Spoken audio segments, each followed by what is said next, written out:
Konfliknya tak kunjung selesai, kontak Kalina Oktarani malah diblokir oleh sang ibu. Konflik yang terjadi antara Kalina Oktarani dan sang ibu kini tak kunjung selesai.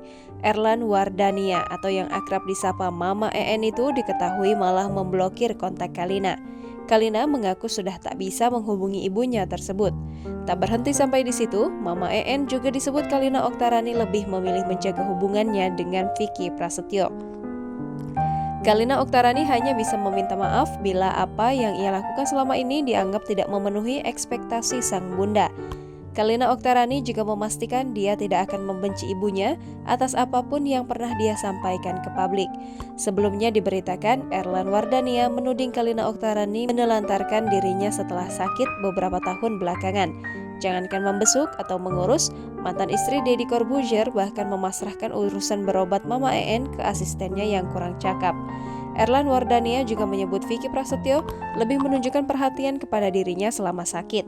Tak sekedar datang membesuk, sang presenter juga disebut rela menanggung biaya berobat mantan mertuanya. Jangan lupa subscribe, share, komen, dan like ya!